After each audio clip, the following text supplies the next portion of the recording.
Wow, full house. Praise God, mga hungry ones. Praise God. Are you okay? Natuwa lang ako sa testimony ni Ate Alona kaninang umaga.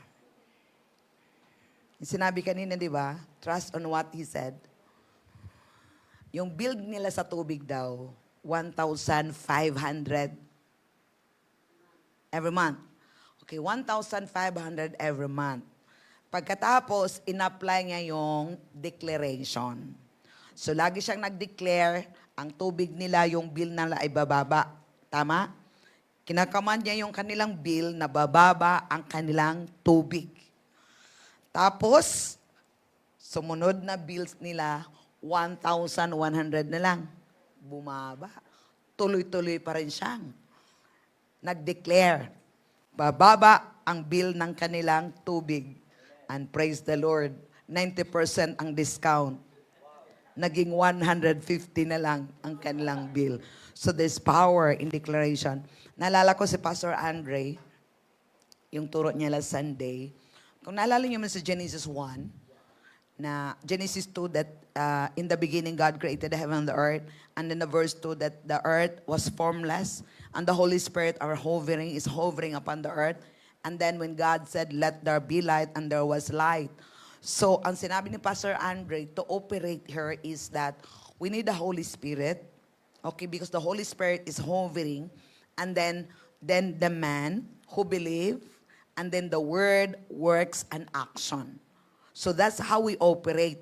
So yun yung faith, no? Na alam natin na ang Holy Spirit is hovering us, 'di ba? So once we declare the word of God, the Holy Spirit will work on it because we believe. Kaya there's power in declaration. Imagine mo, because she heard at walang palya si Ate Alona doon sa prayer. So I believe you heard it from the Lord. Karoon ka ng revelation that you speak because there's power of declaration. There's power of the commanding. Kaya talagang pinapraktisan mo, no? Yung bill nyo sa kurente, 1,005, bumaba ka sa pangalan ni Jesus hanggang naging 1,100. O ngayon, that's the power of the word. And the word become flesh. So the word works. Amen? Because we command it. Kaya talaga you will have what you say. What we are declaring. What we are saying.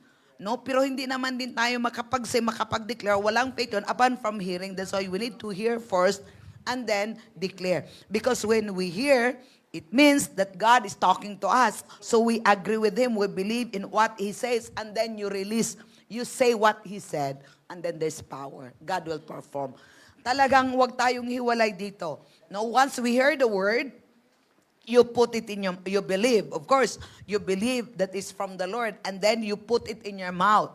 When you put it in your mouth, yung sinabi ni Pastor Mark Hankins that it's a mouth-to-mouth resuscitation. It's a mouth-to-mouth resuscitation. You heard it from the Lord's mouth, and you put it in your mouth, then there's power. 'Di ba yung mamatay pag CPR mo siya, magkaroon ng buhay. So the same with the Word of God. So there is life in the Word of God. Amen? So praise God plus rejoicing. Kaya wag tayong the Word always work when we mix it with faith. Pero pag walang faith, walang action, wala talaga. Amen? So praise God. So tuloy tayo sa ating topic last Friday, we finish strong. So paano tayo mag-finish strong? We keep on rejoicing. Wala talaga because Jesus, tingnan natin sa Hebrew 12:1-3, Amplified Translation. Hallelujah. Okay. This is how, final na ngayon, talagang nasa end times na tayo. Kailangan talagang panghawakan natin yung mga pangako ni Lord. Sinabi niya, therefore, since we are surrounded by a so great cloud of witnesses who by faith have testified to the truth of God's absolute faithfulness, stripping off every unnecessary weight and the sin which so easily, cleverly entangles us. No, ano ginawin that? Stripping off. Tapos, let us run with endurance and active persistence the race that set before us. So there is a race that set before us. Anong gagawin daw natin? Let's endure running it and active, hindi kuya-kuya lang. So active, persistent, no, the race that set before us. So yung race mo ay hindi ko race. Kaya kanya-kanya tayong race. Amen? Huwag tayo mag-inggitan sa race natin kasi iba yung race ko, iba yung race mo. And I cannot run your race and you cannot also run my race. Let's run all together. Amen. Hallelujah. The race that God set before us. Looking away from all that will distract us.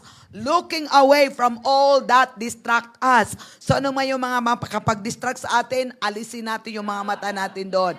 Focusing our eyes on Jesus. Kuya, medyo palakas konti. Focusing our eyes on Jesus, who is the author and the perfecter. Ibang translation, finisher. The perfecter of faith. So yung minsan palang faith natin, hindi kagad automatic na perfect siya. So Jesus is the author and perfecter of faith, that first incentive for our belief, and that one who brings our faith to maturity. So yung faith natin, mayroong maturity, hindi siya perfect, magiging perfect, at magmamature, who for the joy of accomplishing the goal set before him endured the cross, disregarding the shame, and sat down at the right hand of the throne of God, revealing his deity, his authority, and the completion of his work. Hanggang 3. Praise the Lord. Just consider and meditate on him who endured from sinners such bitter hostility against himself. Consider it all in comparison with your trials, so that you will not grow weary and lose heart. So tingnan natin sa Tagalog from 1 to 3. Kay Shen pala to last week, no? Napapaligiran tayo ng maraming tao na nagpapatutuo tungkol sa pananampalataya nila sa Diyos. Kaya be careful, ha? Kaya talikuran na natin ang kasalanang pumapaligid sa atin at alisin ang anumang. So, kailangan magiging choosy tayo. Amen? It's good na nasa circle of friend ka na, right friend na mayroong panampalataya, na yung kaibigan mo na hindi maghahatak sa'yo palayo, kundi magtutulak sa'yo palapit sa Panginoon. Okay? Hadlang sa pagtakbo natin. Iwasan yun. Buong tiyaga tayong magpatuloy sa takbuhing itinakda ng Diyos para sa atin. So buong tiyaga, sabihin mo sa katabi mo, magtiyaga ka. Buong tiyaga. Magpatuloy. Sabi mo sa katabi mo, magpatuloy ka. Buong tiyaga, magpatuloy. Di ba, hindi buong tiyaga lang, tapos titigil. Hindi, magpatuloy sa takbuhing itinakda ng Diyos para sa atin. Next verse. Ituon natin ang ating paningin sa kay Jesus, hindi sa Facebook, hindi sa Netflix, hindi sa mga screens. Ituon natin ang ating paningin, hindi sa mga maganda at gwapo. Kanino? Kay Jesus na siyang sandigan ng pananampalataya natin mula sa simula hanggang katapusan. So hindi relihiyon din, kundi si Jesus ang ating sandigan. Tiniis niya ang paghihirap sa cross at hindi niya ito ikinahiya dahil iniisip niya ang kaligayahang naghihintay sa kanya. At ngayon nga ay nakaupo na siya sa kanan ng trono ng Diyos. And praise God dahil sinabi ng Bible na kasama tayo nakaupo sa trono ng Diyos. Okay, next. 3. Isipin nyo ang mga tiniis ni Jesus na paghihirap sa kamay ng mga makasalanang tao para hindi kayo panghinaan ng loob. Okay, magtiyaga, magpatuloy sa takbuhin. Okay, so kailangan yon ang ating gagawin. Talaga marami na ngayon mga distraction, no? Lalo na battle of the mind. Pero kailangan talaga tayong magdesisyon. Ano ba ang sinabi ng Diyos?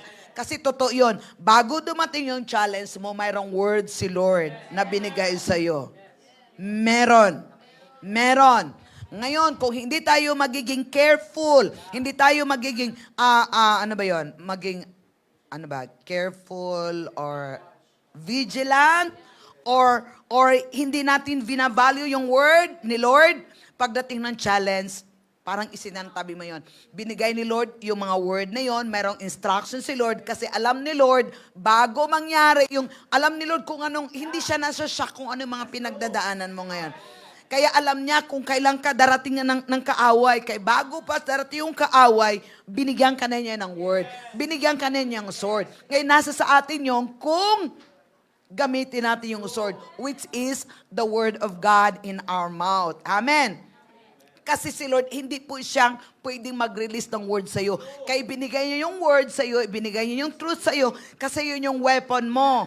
Ngayon, pag nirelease mo yun, dinideclare mo yun, ini-enforce mo yun, you are victorious. Amen? Hallelujah. Hindi po pwedeng si Lord kasi tapos na. Binigay niya sa atin ang lahat. Okay? Jesus was seeing you and me. He was seeing the Father saying, well done. He was practicing what He told His disciple in John 16. Sinabi niya, in this world you have plenty of tribulation, but take heart, I have overcome the world. Kaya pinagbabalaan na. Sinabi niya sa mga disciple na sa mundong ito maraming pagsubok. Tingnan natin sa John 16:33 sa Tagalog. Hallelujah. Sinabi ko sa inyo ang mga bagay nito para magkaroon kayo ng kapayapaan sa akin. Daranas kayo ng paghihirap dito sa mundo. Daranas kayo. Pero, sino nagsabi ng pero? Pero minsan tayo, di ba? Lord, pero Lord, pero magpakatatag kayo dahil nagtagumpay na ako sa laban sa kapangyarihan ng mundo. Di ba inawit natin kanina? May laban man, may paghihirap man dito sa mundo, pero magpakatatag. Dahil nagtagumpay na siya. Kung nagtagumpay na si Jesus at si Jesus ay nasa iyo, anumang laban mo ngayon, nagtagumpay ka na. Hindi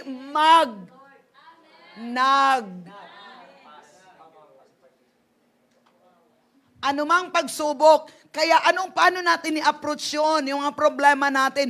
Lord, sinabi mo sa iyong salita, Lord God, na pinagtagumpayan mo na ito. Kay Lord, maraming salamat.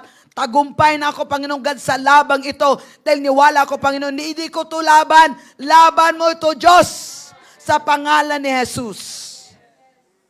And then, have peace. Kasi sinabi niya, sinasabi ko sa inyo, mga bagay ito para magkaroon kayo ng kapayapaan sa akin. Amen? So, anumang pagsubok mo sa buhay mo, hindi yun ang gagaling sa Diyos. Kasi sa mundong ito nga, maraming paghihirap. Pero si Lord bang nagbigay ng hirap? Hindi. Kaya pinagtagumpayan na niya sa atin kasi alam niya, pag natagumpay na niya, tagumpay na rin tayo. Kaya sinabi ng James na pag dumanas tayo ng pagsubok, doon din masusubok, doon makikita kung talaga tayo totoong nagtitiwala sa Panginoon. Amen? Nagtitiwala sa kanyang mga salita. Hallelujah. So Jesus Christ took him through the dark valley of death and seems like to a place of defeat. However, with joy as strength, He has become our great example of how He finished your course with joy. So sinabi, pagdating sa mga problema, anong sinabi ng James? Lagi nating binabalik, consider it pure joy when you persevere so many trials. And it takes faith to have joy. Amen?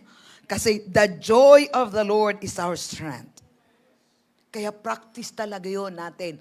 Talagang i-meditate natin yun. Huwag nating hayaan yung mga isip natin kung anong sinasabi ng isip natin tapos sumusunod ka rin sa isip mo.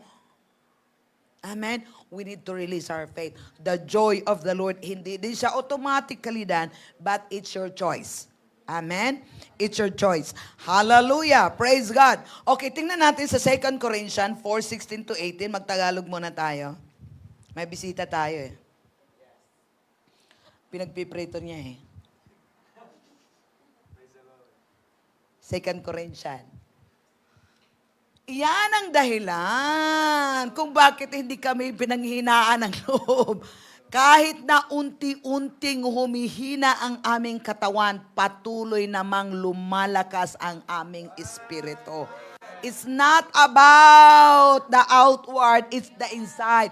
Even though our body is perishing, but the inside, what happened? Getting stronger. Hallelujah. Kasi hindi tayo body, we are spirit being. Hallelujah. Amen. Next verse. Sapagkat ang mga paghihirap na dinaranas namin sa mundong ito ay panandalian lamang at hindi naman gaanong mabigat. Sino nagpabigat?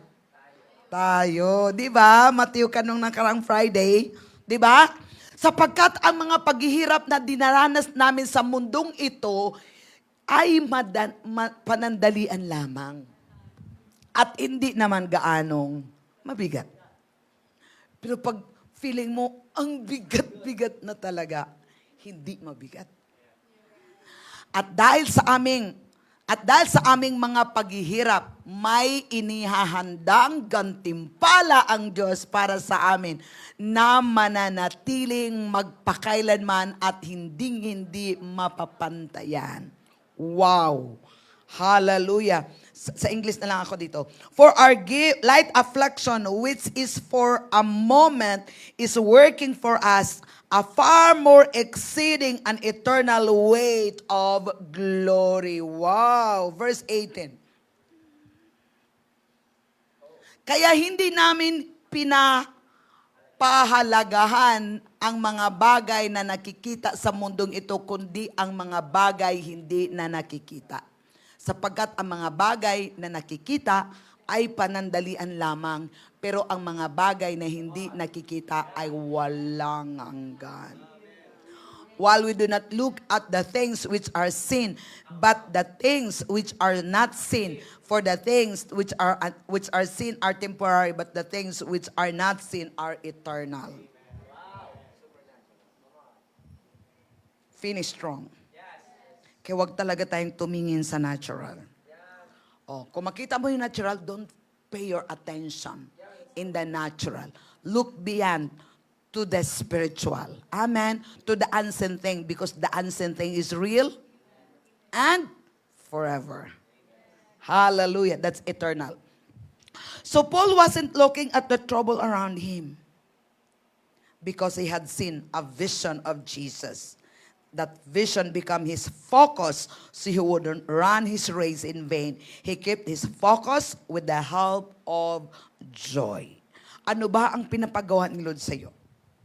Nagrema na ba? Nagkaroon ka na ba ng revelation ng Jeremiah 29:11? Na mayroong magandang plano si God sa buhay mo? Kung mayroon na tayong revelation na mayroong magandang plano si God sa buhay natin, it's prepared already before the foundation of the world, and that there's a vision from the Lord to you. So dapat anong gagawin natin? Let's focus our eyes on that vision. God has a plan in my life. Don't settle for less. Because God's plan is best. Amen? Hallelujah. The enemy of best is good. Good is not God's best. So don't settle for good.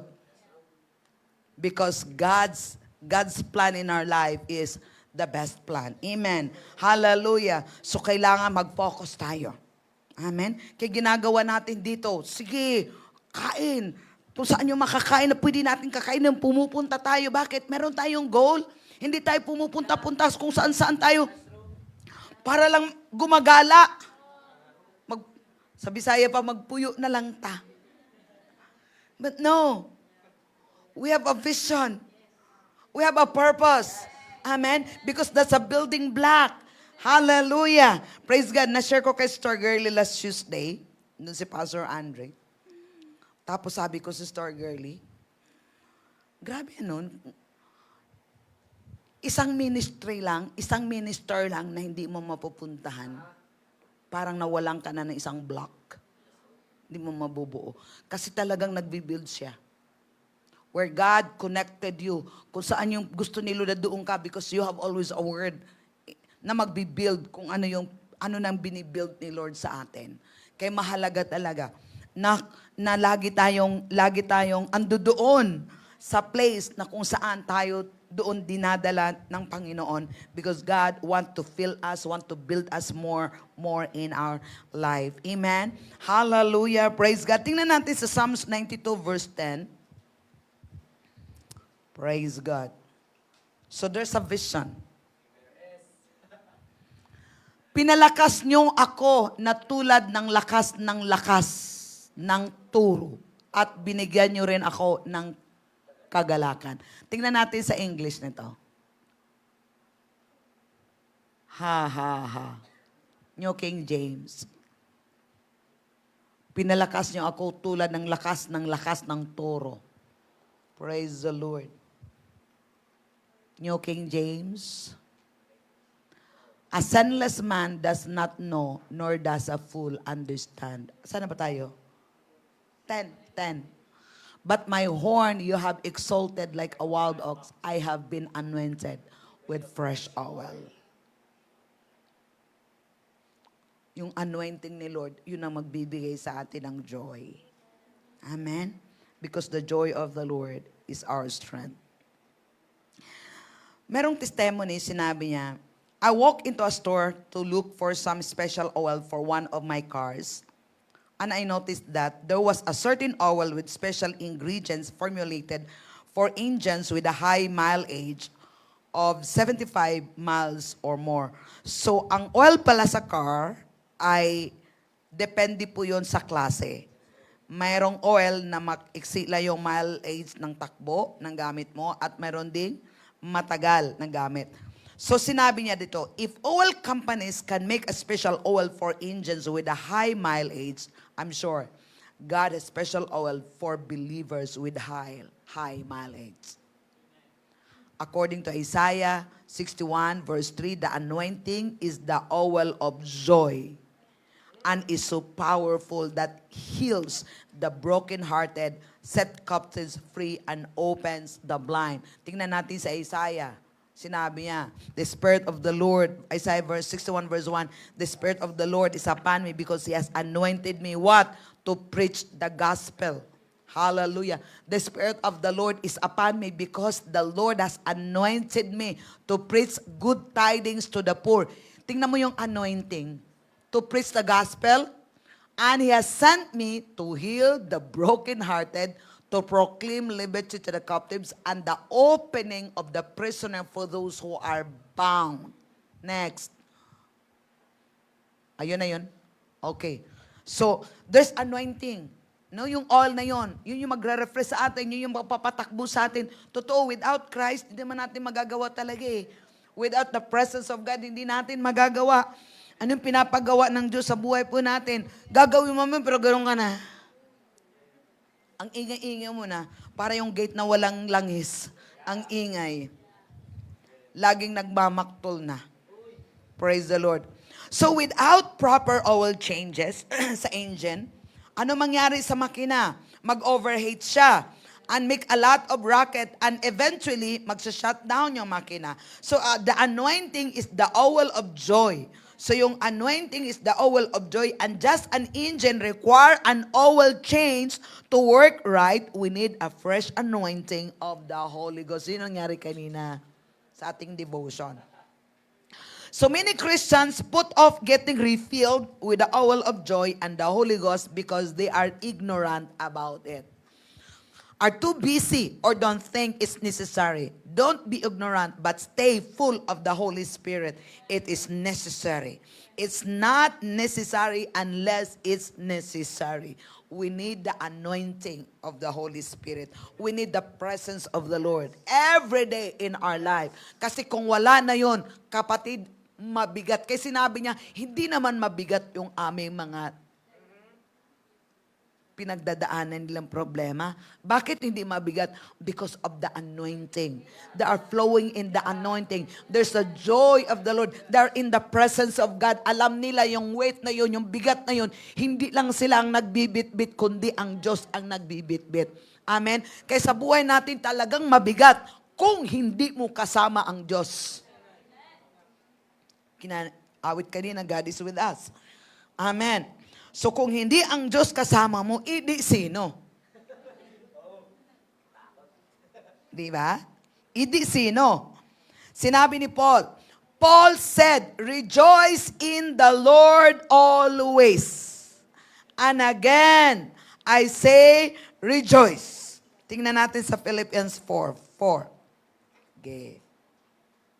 Maganda yung makita natin sa scripture. Rejoice in the Lord, how many times?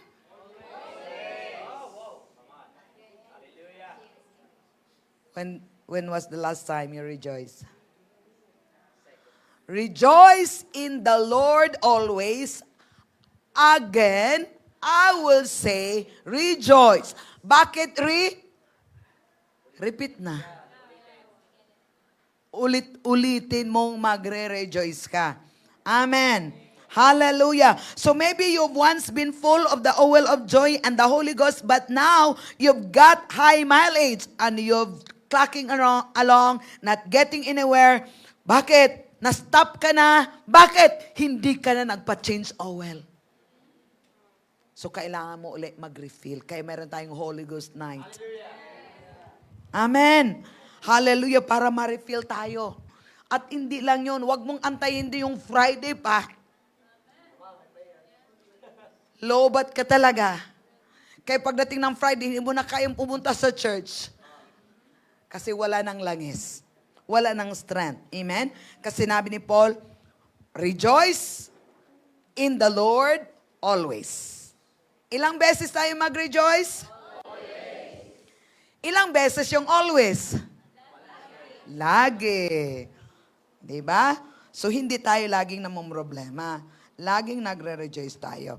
Anong sinabi sa Psalms 23? Verse 5, and the Lord pour out His anointing. Sige, tingnan natin. Oh, you prepare a table before me in the presence of my enemies. You anoint my head with oil, my cup runs over. You anoint my head with oil, your cups. Tingnan mo sa AC, masarap to eh. Masarap yun kasi big plate. Masarap yan eh, big plate daw eh.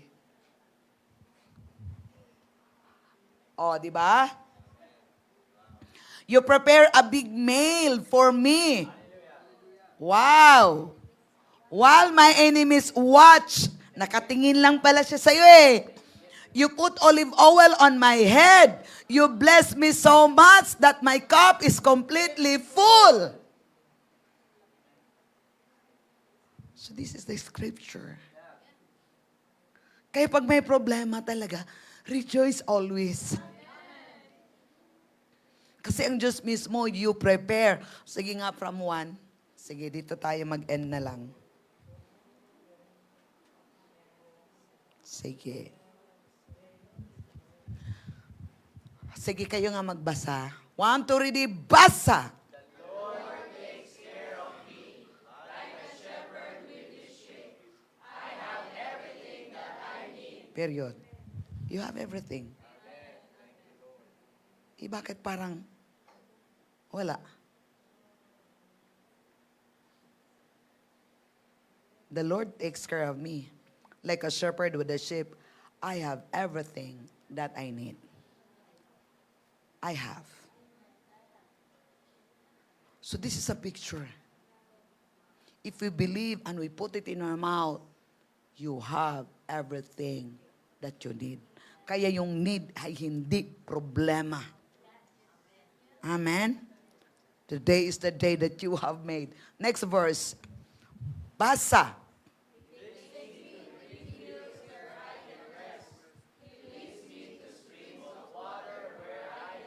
Pero parang pagod na pagod ka. Ayoko na. Pagod ako sa buhay ko. O, di ba? Hindi yun eh. Next verse. Basa.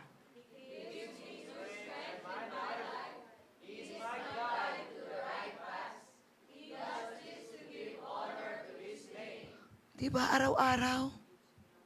He give me strength. Kaya araw-araw may buhay.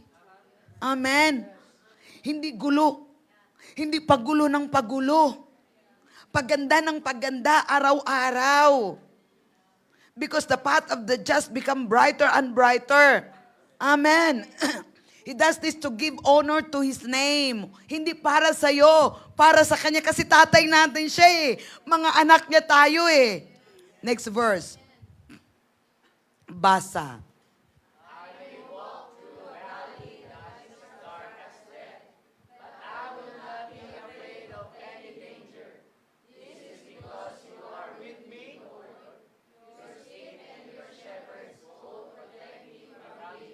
O bakit takot ka sa big one? Hindi pa nga dumating. Iniisip mo nang parating. The big one.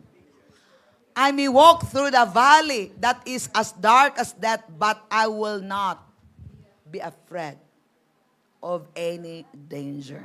So that is confident, that is your confession, I will not be afraid. This is because you are with me. Kapatid, kung ang Diyos kasama natin, wala dapat tayong kinakatakutan. Your stick and your shepherd's pole protect me from... Sino nakapunta na doon sa farm? Sinong kaya magstay doon mag-isa? Taas ang kamay. Kaya niya? Kaya niyo? Hindi niyo kaya? Tapos marinig mo doon sa dulo may kumakalabog. Psalms 23. I plead the blood of Jesus. Tapos maramdaman mo, yung tumitigil yung mga balahibo mo, tatakotin ka lang. But it's not real. Amen? Hallelujah. So wag tayong matatakot. You make a decision not to fear because God is with me. Next verse. Hindi nyo kaya?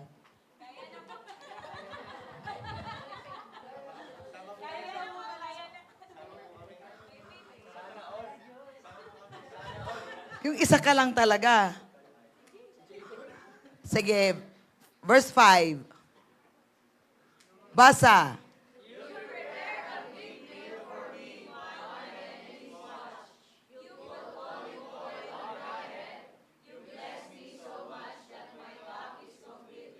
Verse 6. Basa.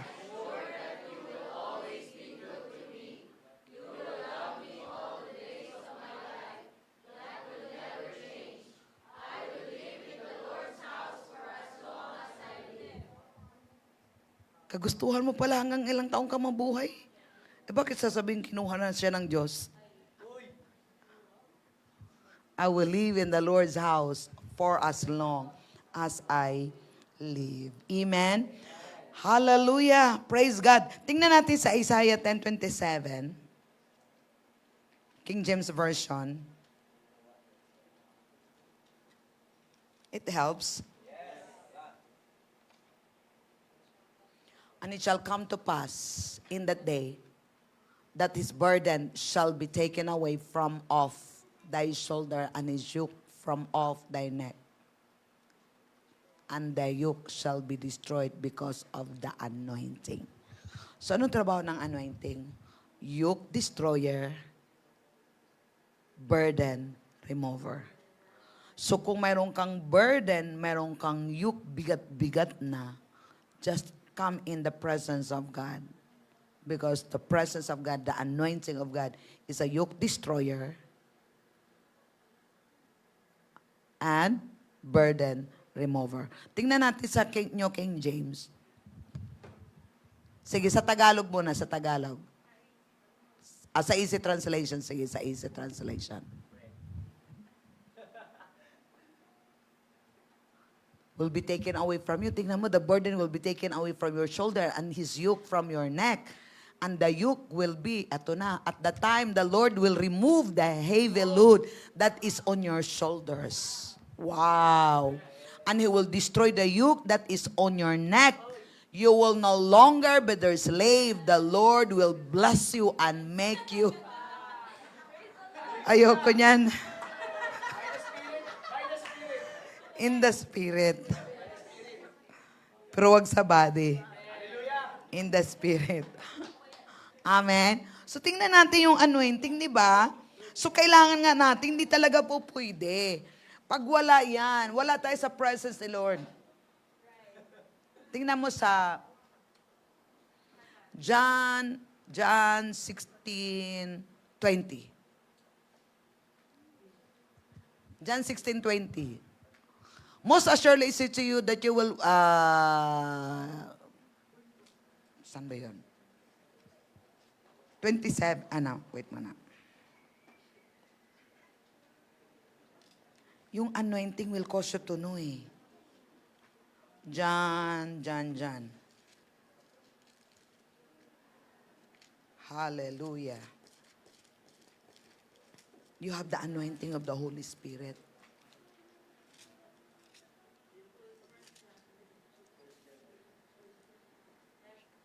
First John, ayun. 1 John 5:27. But the anointing which you have received from Him abides in you. Sino yun? Holy Spirit. And you do not need that anyone teach you, but as the same anointing teaches you, you concerning all things, and it is true and is not a lie. Just, sa verse 20 dyan atin. But you have the anointing from the Holy One. When you receive Jesus Christ as your Lord and Savior, you receive the Holy Spirit, the anointing of God is in you. You have the anointing from the Holy One and you know all things. Yun yung trabaho ng anointing. To remove the burden, destroy the yoke, and then you will know all things. Just yield to that anointing. Amen. Hallelujah. Tingnan natin sa Tagalog. Ngunit ipinagkaloob sa inyo ng banal na Espiritu, ang banal na Espiritu, kaya alam ninyong lahat ang katotohanan. Amen. Hallelujah. So kung alam natin ang katotohanan, hindi tayo mapapahamak. Amen. Praise God. So dito lang muna tayo. And let's pray. Woo. Ha ha ha. Yes, Lord. The anointing of God is here. Hallelujah. Can you please stand up? Father, we thank you. Thank you, Lord, for equipping us to finish strong in these last days with joy.